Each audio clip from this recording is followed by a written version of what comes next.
All systems engage. Hello, and welcome. Today, let's talk about what's going on in my life today, along with a few common but deep, insightful, philosophical questions and what my personal response to those questions are. So, regarding some updates, where have I been? It's been almost a month with zero uploads, zero updates, nothing going on. Okay, so during the last month, since my last upload, I've recorded about 10 to 15 videos, and this one right here is maybe the first or second one that I recorded since the last video that I uploaded. I do have about 10 more that need a little bit of touching up to be uploaded, and then I have a lot more videos to make, and it's a very exciting set of new videos I have to make because I have a whole list of topics and ideas I've been brainstorming and writing down, and I have a veteran patent added to the stable. You will see a veteran patent and a veteran links in my next few videos at some point in those next 10 videos. But then with all the new videos, you'll probably be seeing strictly veteran patent and V12 high torque videos, along with this veteran Sherman videos as well. In addition to new wheels in the stable, I also have the new Insta360 X4 camera. Does that mean I'll be uploading in 8K? It's a possibility. I've been racking my brain thinking about it, trying to figure out what I'm going to do with all that new extra power. I'm leaning towards sticking with 4K and then just using my ability to zoom in and out and use higher frame rates with 40K. So my new 4K videos on the 8K camera should look even better than before. So I am considering going with that, but I'm also thinking that I need to upload an 8K video here and there just to capture the beautiful, marvelous scenery of New York and Central Park, and of course if I go elsewhere and record. Okay, so new camera, new wheels. What else is going on in my life?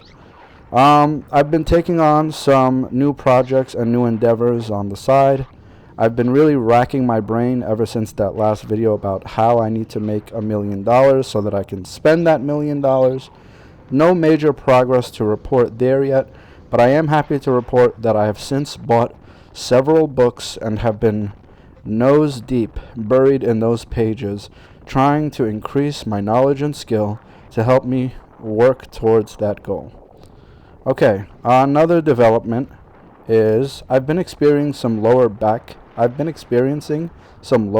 pain, like on the left side, lower part of my back, and I've been trying all kinds of physical therapy remedies and stretching and working out.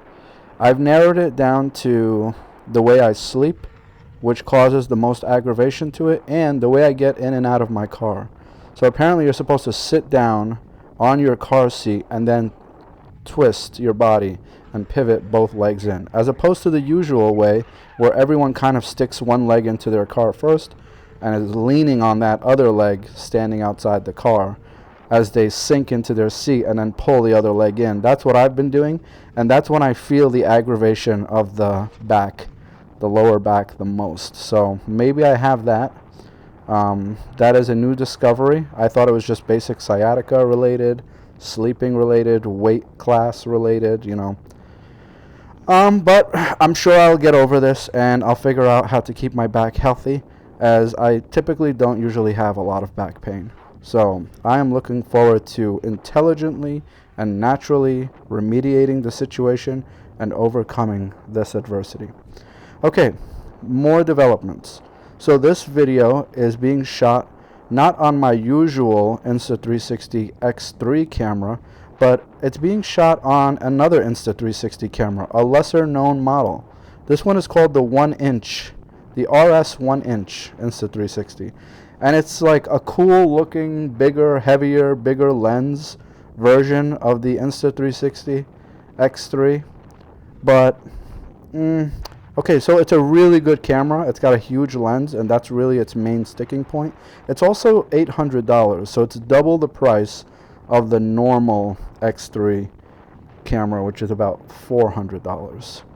Again, when I was shooting this video, I did not have the X4 yet, but I can tell you that this camera has some pros and cons. The one you're watching on this video right now, it has some pros and cons over the X3, but I would not call it a unanimously better camera than the X3, even though it's double the price.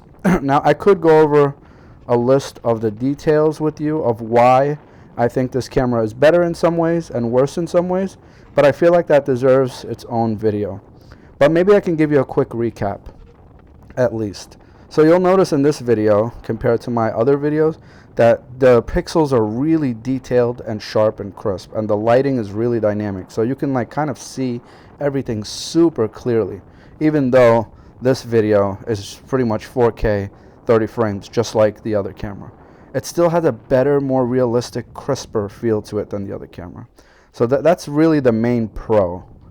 The con, I would say, is it's a thicker, bigger, heavier camera, which is kind of hard to carry around when riding.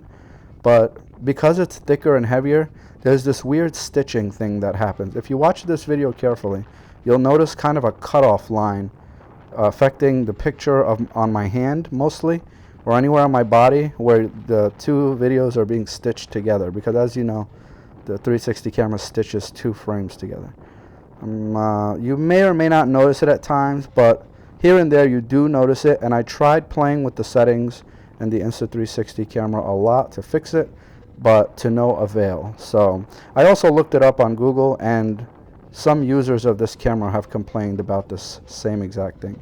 So I want to tell you that this camera is really meant more for architects and engineers to do surveys of environments. It's not really meant so much as an action camera as much as the X3 is. But at the same token, this still does have some pretty cool features and advantages if you're using it as an action camera. But as far as engineering and construction sites and all that, I'm not really using it for any of that, so I can't really speak to that, but it's supposedly really good for that. The other thing is, because it records at such a high frame rate, it needed a new memory card. I had to use the SanDisk Pro, which was only available on Amazon. They didn't even have it at Best Buy. And there was a lot of troubleshooting there because the other memory cards, which were really good and worked on the other cameras, didn't work on this one for some reason. I was getting glitching, and anyway, I won't go too deep into it, but this camera, double the price, better in some ways, but worse in some ways. Also, the battery is not as good as the X3, doesn't last as long. I did order a second battery, but it looks like the shelf life for this camera will be much shorter than I intended. So even though I bought an extra battery and whatever, looks like I'm going to be using the X4 mostly from now on. But you should look forward to a few more videos recorded on this camera in the coming videos in the coming days. So we'll see how they look, and if you guys do indeed notice a difference, please let me know in the comments. Do not hesitate to share your thoughts with me. Okay, so that's enough about all the cameras. By the way, the X3 camera is gone, so after the next 10 or so videos, whatever X3 footage I have left on the memory card after they're edited and uploaded, that's it. You won't be seeing any more X3 videos. All will be shot on this camera, the big lens camera, and the X4 camera. And I am truly looking forward to opening the X4. I still have it in the box. I haven't been riding too much, like I said, because of my back, but it is getting better, so I will be riding soon. And it's been raining and the weather and blah, blah, blah. But once I crack open that X4, I am going to be so thrilled to see what it looks like. And this is a more polished camera too. The settings and features and everything. It's a more up-to-date model. The reviewers are raving about it.